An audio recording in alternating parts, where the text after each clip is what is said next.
안녕하십니까.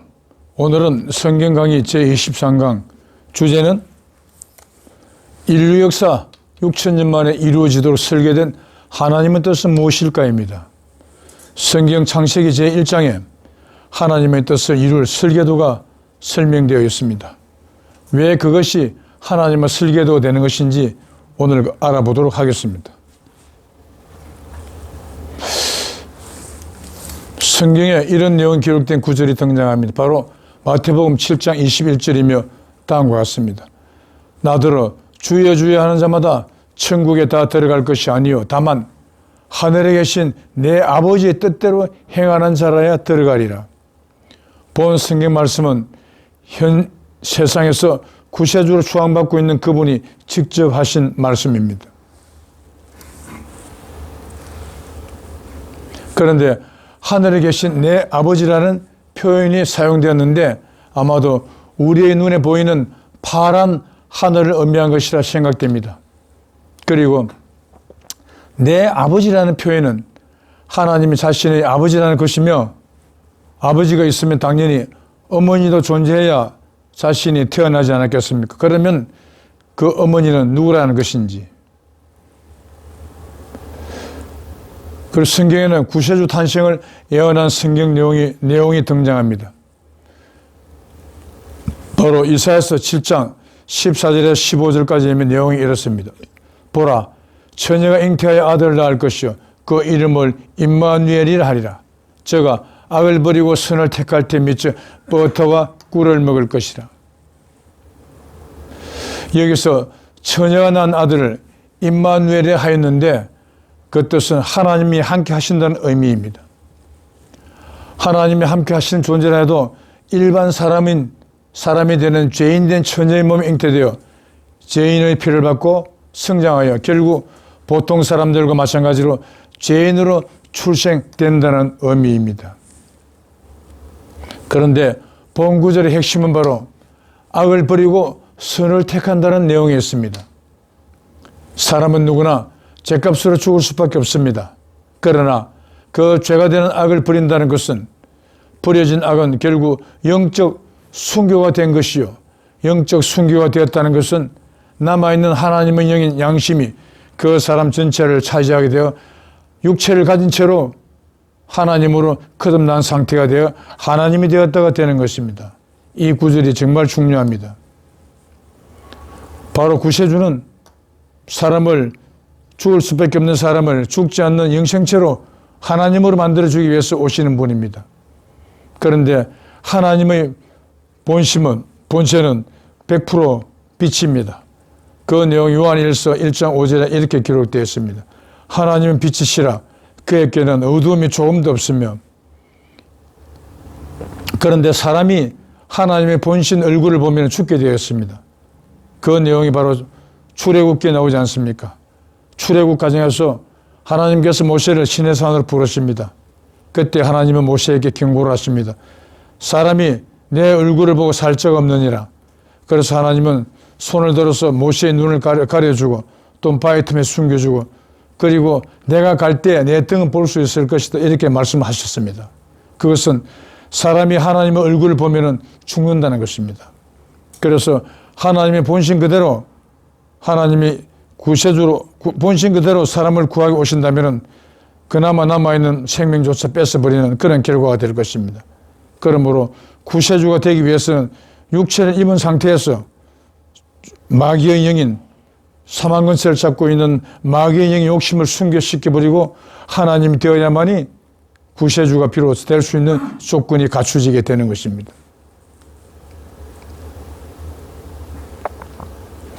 바로 이 경우가 영적 부활함을 이루었다가 되는 것입니다. 이렇게 인류 역사 최초의 영적 부활자가 바로 구세주가 되도록 성경은 안배되어 있는 것입니다. 그러면 어떻게 해야 사람이 천국에 들어갈 수 있을까 보겠습니다.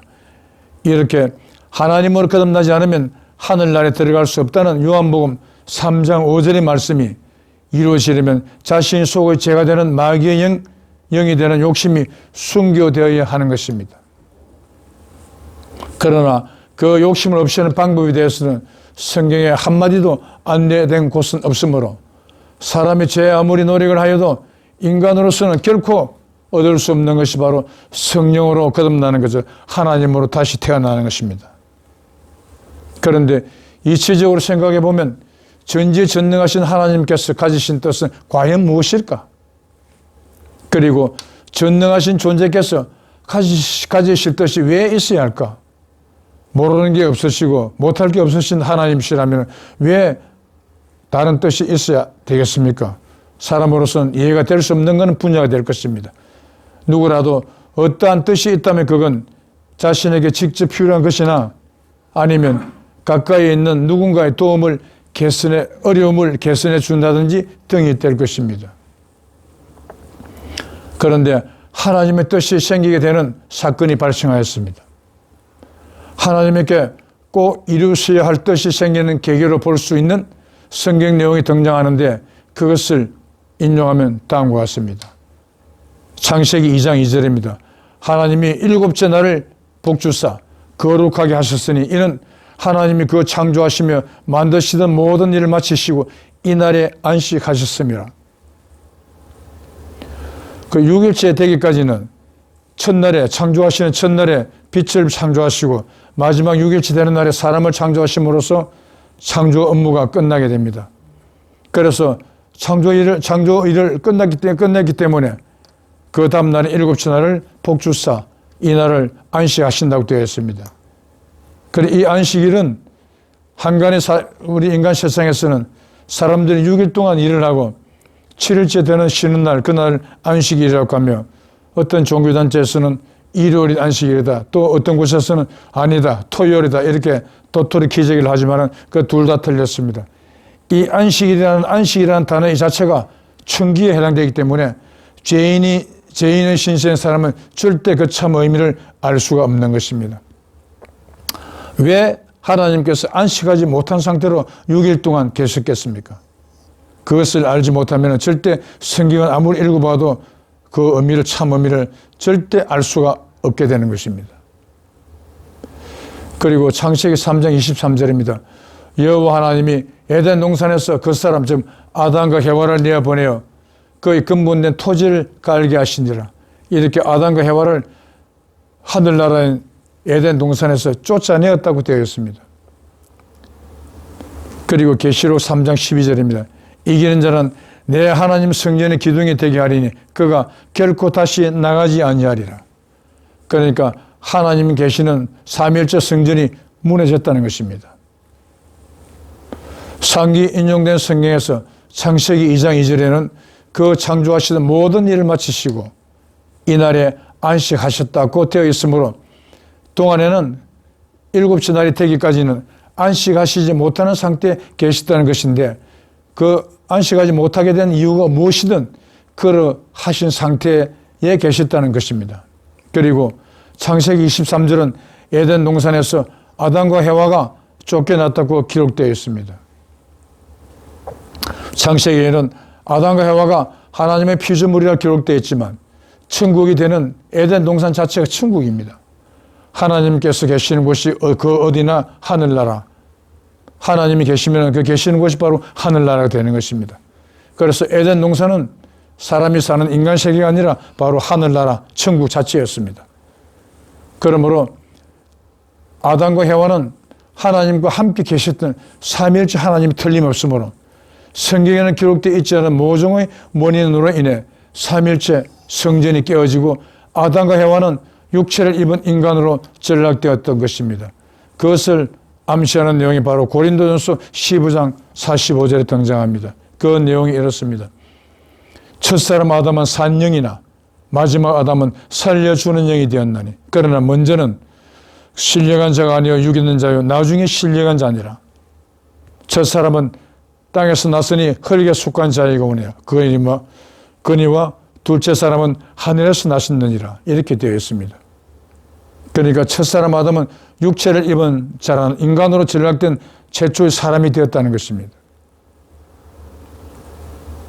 또한 요한계시록 3장 12절은 성전의 기둥이 무너진 적이 있다는 사실 기록으로 이해되며 이 역시 에덴 동산이 어느 특정 시점에 무너졌음을 암시하고 있다는 것이라 짐작이 되는 것입니다. 이렇게 하나님의 거룩한 성인 에덴 동산이 무너졌음을 암시하는 내용이 세 군데나 등장하는 기록을 통해 하나님께서 거하시던 거룩한 성전 삼신일체 에덴 동산이 무너졌으므로 그것을 복구하시고자 하는 뜻이 생기게 된 것으로 추론 가능한 것입니다. 바로 그것이 핵심 하나님의 뜻이 되는 것입니다. 이렇게 하나님의 뜻이 생길 수밖에 없을 것임을 추론 가능하게 하는 성경이 존재하여 아래에 인용합니다. 바로 출애굽기 29장입니다. 내가 이스라엘 자손 중에 거하여 그들의 하나님이 되리니 그들은 내가 그들의 하나님 여호와로서 그들 중에 거하렸고 그들 중에 거하렸고 그들을 애굽 땅에서 인도하여 낸 줄을 알리라. 나는 그들의 하나님 여호와니라. 본 인용된 성경 내용은 애굽에서 이스라엘 자손들을 인도해 내신 목적이 그들 중에 거하시기 위함이라 하셨습니다. 하나님은 저 높은 하늘 꼭대기 어딘가에 계실 것이라고 사람들이 상식적으로 생각하고 있는 것과는 전혀 다른 내용인 것입니다. 창세기에 등장한 에덴 동산은 바로 하나님이 계시던 하늘나라였습니다. 그런데 아담과 해와가 그곳에서 하나님과 함께 계셨던 것으로 분명하게 기록되어 있습니다. 하나님의 특성은 삼위일체, 영어로 하면 트리니티입니다. 삼위일체가 성립이 되려면 당연히 같은 날 같은 장소에 삼위가 한몸적 일체로서 존재되어야만이 그것이 유일하게 삼위일체가 성립이 될 수 있는 필요 충분 조건이 되는 것입니다. 그러므로 세상에서는 삼위일체에 대해서 성부, 성자, 성령을 삼위일체로 알고 있지만 그것은 논리적인 모순이 되므로 삼위일체가 성립이 될 수 없는 억지 주장에 불과한 것입니다. 하나님은 이스라엘 말로서는 야훼랍니다. 그 뜻은 스스로 존재하는 자라는 의미가 되는 것입니다. 그러므로 하나님은 영원 전서부터 스스로 존재하시던 분이었습니다. 그런데 하나님의 특성은 삼신이 한 몸을 이루고 있었다는 것입니다. 그 삼신은 하나님과 해와와 아담과 이 세 분이 삼신을 이루고 한 몸을 이루고서 하나님으로 계셨던 것입니다. 그런데 영원 전서부터 스스로 존재하시던 분 중에 한 위가, 한 신이 성자라고 한다면 이 성자로 지칭된 분이 언제 출생했습니까? 금년이 2022년입니다. 바로 2022년 전에 유태 땅 베들레헴에서 출생하지 않았습니까? 그러면 이것은 너무나 논리적인 모순이 되므로 삼위일체가 이루어질 수 없는, 성립될 수 없는 억지 주장을 하고들 있는 것입니다.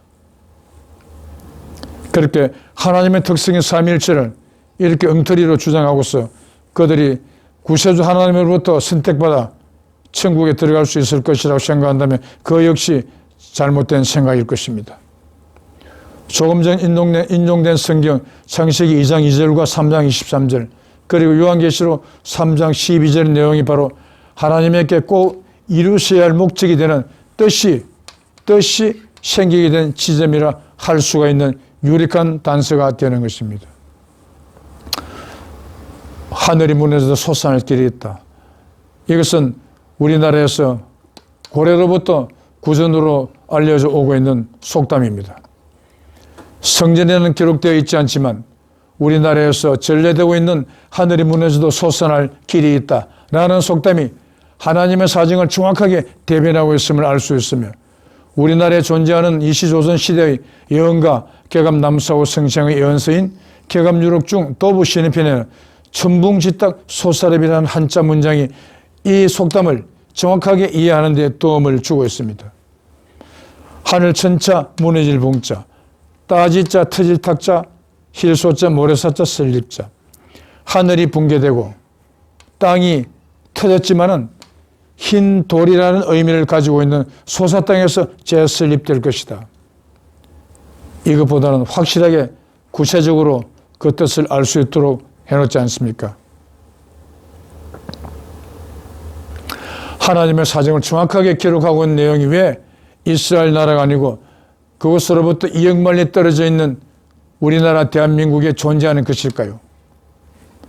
그에 대한 당연한 인연은 우리의 국조이신 당군 할아버지로부터 시작되었으며 이스라엘이 1954년 5월 14일에 지금의 이스라엘 국가를 재건국한 후 흩어진 12지파를 찾아본 결과 11지파는 찾았지만 고대에 사라진 단지파만은 그 흔적조차 찾을 수 없었다고 하였으며 그 단지파의 수장이 바로 우리의 국조이신 당군 할아버지인 것입니다.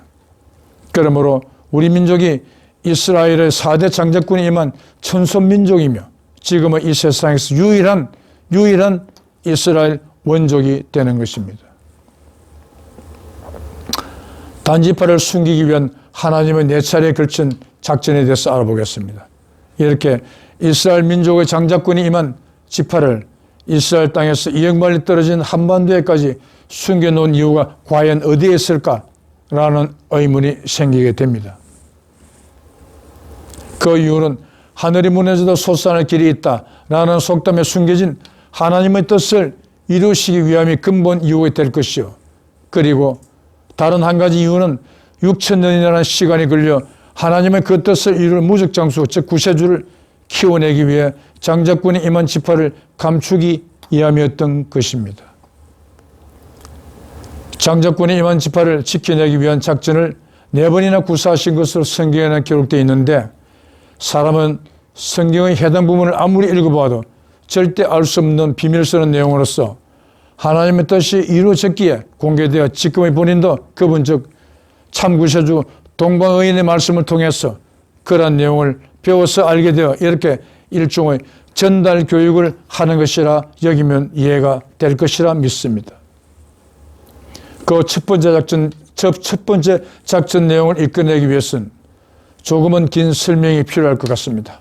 하나님께서 이스라엘 민족의 시조인 아브라함을 당신의 백성으로 선택하신 것에서부터 그 작전 계획의 시작을 보면 될 것입니다.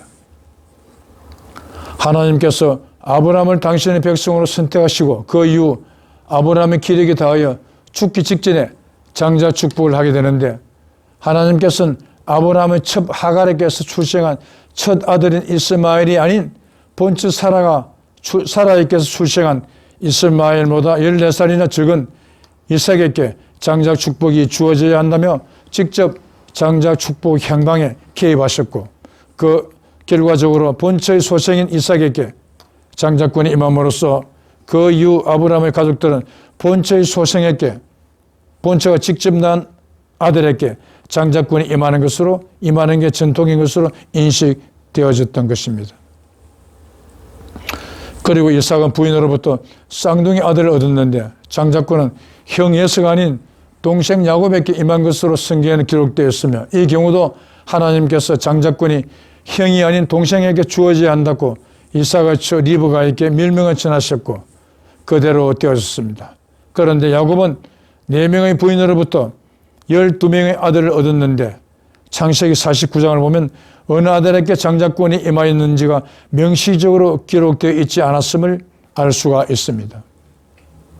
그러나 아브라함을 당신의 백성으로 선택하신 이유와 목적을 알아야만 어느 아들에게 장자권이 임하였는지 비로소 알 수 있게 되어 있습니다. 그것은 하나님의 뜻과 직접 연계되는 내용으로서 잃어버린 에덴 동산을 복구할 수 있는 그러니까 당신이 기거하시던 성전이 파괴되어 그 파괴된 성전을 다시 재복구를 해야 되는 상태가 되었기에 그것이 하나님의 뜻으로 되어서 그걸 복구할 수 있는 무적 장수를 불러일으키기 위함이었던 것입니다. 이 점을 염두에 두고 야곱의 12아들들의 장래에 대한 예언으로 되어 있는 창세기 49장을 읽어보면 어느 아들에게 장자권이 임하였는지를 특징할 수 있게 됩니다. 12아들의 장래 예언 내용 중 구세주만이 갖게 되는 심판권과 구원권을 받은 아들 이렇게 장자권이 임한 것으로 판단할 수 있습니다. 바로 5번째 아들인 단에게 장자권이 임하였음을 알 수 있습니다. 단에게 장자권이 임하도록 안배되어 있는 조건은 본처 라헬과 남편 야곱의 약속에 의해 본처의 장자가 된 아들이 바로 단이었기 때문인데 로마서 9장에서 보면 약속의 아들이 하나님의 씨로 여김을 받는다는 성경 내용이 그것을 입증하고 있으며 아래와 같습니다. 또한 아브라함의 씨가 다 그 자녀가 아니라 오직 이삭으로부터 난 자라야 네 씨라 칭하리라 하셨으니 곧 육신의 자녀가 하나님의 자녀가 아니라 오직 약속의 자녀가 하나님의 씨로 여기심을 받느니라. 이렇게 기록되어 있는 것입니다. 방금 인용된 성경의 증거하듯이 본처 라헬과 남편 야곱의 약속에 의해 본처의 장자가 된 단이 하나님의 자녀가 되었던 것인데, 그 이유는 바로 야곱이 아버지 이삭으로부터 장자권의 이양을 통해 아버지 이삭의 몸에 거하시던 하나님의 신이 야곱에게 와 계심으로 야곱이 약속하면 하나님이 약속을 했다가 되는 것입니다. 그런데 단의 생모는 바로 라헬의 여종이었던 빌하였으며, 빌하가 직접 단의 생모이지만 본처 라헬의 아들이 되었고, 생모인 빌하는 단의 유모가 되었던 것이며, 이것이 장자권이 어느 아들에게 임하였는지를 아무도 알 수 없도록 감추기 위한 하나님의 첫 번째 작전이었던 것입니다. 그리고 두 번째 작전은 창세기 49장 16절에서 18절까지 내용이 등장하며 단에 대한 축복 내용을 통해서 이루어진 것으로 기록되어 있습니다. 내용이 이렇습니다. 단은 이스라엘의 한 지파같이 그 백성을 심판하리로다. 단은 길의 뱀이요 첩경의 독살이로다. 말구을 물어서 그 탄자로 뒤로 떨어지게 하리로다. 여호와의 나는 주의 구원을 기다리나이다. 바로 다섯 번째 아들인 단에게 심판권과 구원권이 주어졌습니다. 심판권과 이 구원권은 절대 사람이 가질 수 있는 권한이 아닙니다. 오직 구세주만의 권한 안에 있는 것입니다. 그러므로 단의 후손 가운데서 무너진 에덴 동산을 복구할 장수인 구세주를 불러일으키겠다는 하나님의 뜻이 그대로 반영이 되어 있는 것입니다. 이와 같이 단에게 심판권과 구원권이 임한다고 한 것은 장자권이 단에게 주어짐을 암시하는 것으로서 장자권이 주어진다고 하면서 마귀로 상징이 되는 뱀과 독사의 이미지를 더 씌워넣음으로써 장자권보다는 마귀로 상징이 되도록 하여 장자권이 주어진 사실을 아무도 모르도록 감춘 것이 바로 두 번째 작전이었던 것인데, 물론 장자권이 임하게 된 단 자신도 그 사실은 모르게 되어 있는 것입니다. 만약 단이 자신에게 장자권이 임한 사실을 알았다면 사람의 주인은 누구나 다 마귀의 영이 되는 욕심이므로 단이 알면 하나님의 적인 마귀가 알게 되어 하나님의 뜻은 결코 이루어질 수 없기 때문입니다.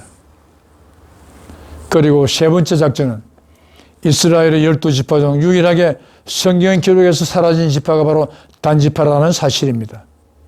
민수기의 기록에서는 1, 2차 병적 조사의 경우 12지파가 단지파를 포함해서 12지파가 그대로 등장하지만 계시록의 14만 4천 명의 입맞은 자를 계수하는 장면에서 단지파는 사라지고 요셉의 큰아들이 되는 므낫세 지파를 넣어 12지파를 구성해 놓은 것이 확인되는 것에서 단지파를 감추기 위한 조치임을 충분히 짐작할 수가 있는 것입니다. 그리고 마지막 작전의 네 번째 작전으로는 우리나라 사람들의 언어는 우랄 아이타이로 알려져 있습니다. 그런데 우리 한민족은 이스라엘 민족이었으며 사용 언어는 당연히 히브리어였습니다.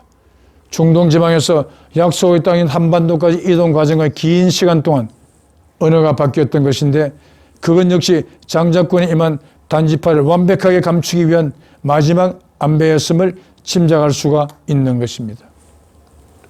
그렇게 되어 장자권이 임한 마지막 천손민족인 단지파는 약속의 땅인 한반도에 도착하여 둥지를 틀고 새 역사가 전개되어 왔던 것입니다. 그래서 대동강 유역에서 출토된 고대 히브리어가 양각된 와당이 출토되어 우리 민족이 히브리어를 했었던 이스라엘 민족이었음에 대한 확실한 증거가 되고 있는 것입니다. 그 2006년 8년 5월 15일자 목요일자 신문에 와당에 히브리어가 씌어 있다는 게시가 사실로 드러났다. 승리신문에 게재된 적이 있었습니다. 또한 우리나라 국가로 사랑받고 있는 무궁화의 학술 명칭이 하이비스커스 시라크스라고 하여 그 원산지가 시리아 지방이라는 것이 단군 할아버지 고향이 시리아 지방이거나 그 근처일 것임을 의미하고 있으니 단군 할아버지 후손인 우리 민족이 이스라엘 민족이라는데 이의가 제기될 이유는 전혀 없을 것이라 여겨집니다. 이 사진에는 하얀 무궁화지만 사실 원래 무궁화는 보라색입니다. 인류 역사 6,000년 그리고 구세주 출현입니다. 지난 1992년이 바로 인류 역사 6,000년이 차는 해였습니다.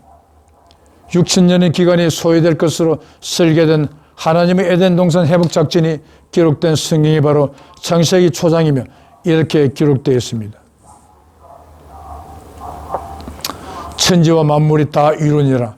하나님의 지으시던 일이 일곱째 날이 이를 때 마치니 그 지으시던 일의 다음으로 일곱째 날에 안식하시니라. 하나님이 일곱째 날을 복주사 거룩하게 하셨으니 이는 하나님이 그 창조하시며 만드시던 모든 일을 마치시고 이 날에 안식하셨습니다. 이렇게 하나님께서 모든 것을 창조하시는데 걸리신 시간이 6일이라 기록되어 있습니다.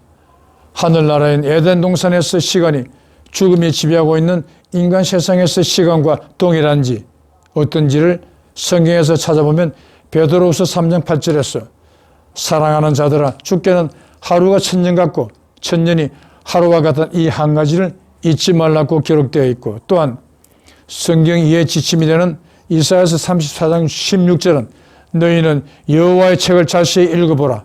이것들이 하나도 빠진 것이 없고 하나도 그 짝이 없는 것이 없으리니 이는 여호와의 입이 이를 명하셨고 그의 신이 이것들을 모으셨습니다. 는 내용을 대입하여 계산하면 천지 창조에 소요된 6일은 6,000년이 되는 것입니다.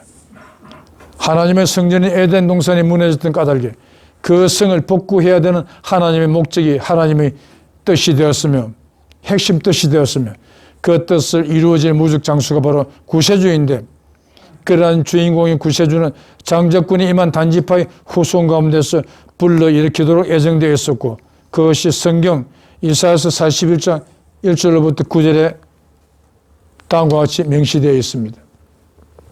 섬들아 잠잠하라.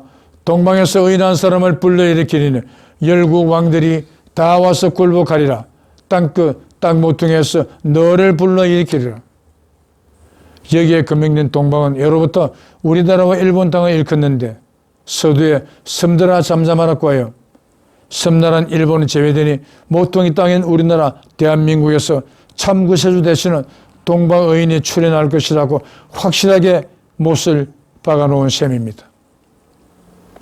그렇게 예정된 동방의인 참 구세주께서 1980년 10월 15일자로 자신을 이기고 마귀를 이기고 사망근세를 이기고 삼위일체 완성의 참 구세주 위에 등극하셨으니 인류 역사 6,000년이 차는 해인 1992년을 12년 앞두고 6,000년 전에 붕괴된 에덴 동산을 다시 찾으신 것이었습니다. 이로써 인류 역사 6,000년 만에 이루어지도록 설계된 하나님의 뜻은 완벽하게 이루어진 것입니다.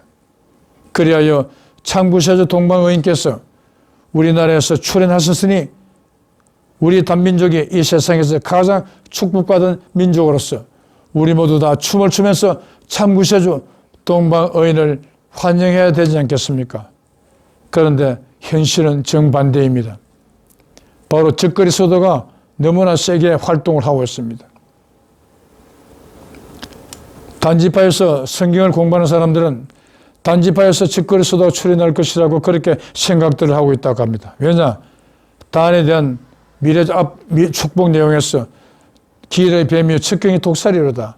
이렇게 마귀요 사탄으로 상징되는 독사의 미지를 뜻부 씌워놨기 때문에 단지파에서 적거리 소도가 출현할 것이라고 생각하지만 사실 구세주에게는 그 어떤 적도 있을 수가 없습니다. 왜냐? 구세주는 열국의 왕들이 다 와서 굴복하게 된다는 동방의인입니다. 왜 모든 나라 사람들이 다 와서 동방의인 앞에 굴복하겠습니까? 구세주는 전지전능하신 분이시기 때문입니다. 구세주를 통하지 않고서는 한 사람도 영생을 얻을 수가 없기 때문입니다. 그런데 그분에게 적이 있을 수가 있겠습니까? 그런데 그 적그리스도라는 단어를 처음으로 말씀하신 분이 바로 지금 이 세상에서 구세주로 추앙받고 있는 그분입니다. 아마 그분이 살아서 활동할 당시에는 생긴 지 얼마 안 되는 신흥 종교가 되기 때문에 유태교 사람들로부터 많은 박해를 받았을 것입니다. 그래서 자신을 구세주라고 잘못 생각하고 있었기 때문에 구세주인 나를 갖다가 핍박하고 있다. 적그리스도다. 그래서 자신과 자신의 제자들을 핍박하고 있는 사람들을 유태교 사람들에 대해서 적그리스도라는 그런 타이틀을 붙인 것으로 판단이 되는 것입니다. 그러나 적그리스도가 될 수밖에 없는 논리적인 배경을 갖고 있는 팀들이 바로 지금 이 세상에서 성경책을 경전으로 들고 있는 그 사람들이 대부분 적그리스도가 될 수밖에 없는 논리적인 배경을 가지고 있는 것입니다.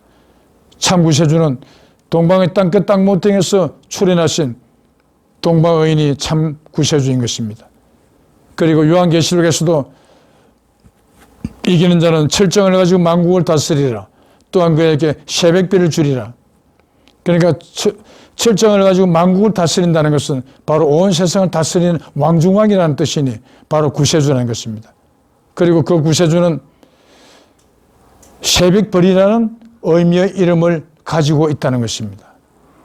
지금 이 세상에서 구세주로 추앙받는 그분의 이름이 새벽별이라는 이름을 가지고 의미가 됩니까?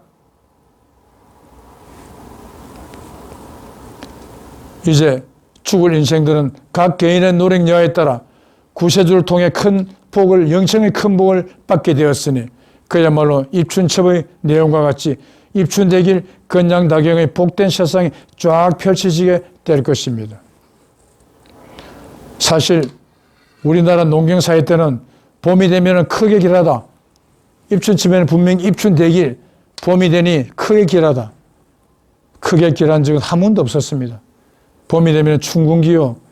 그리고 초급 목표로서 연명을 하다가 그것도 부족해서 굶어 죽는 사람들이 너무나 많았습니다.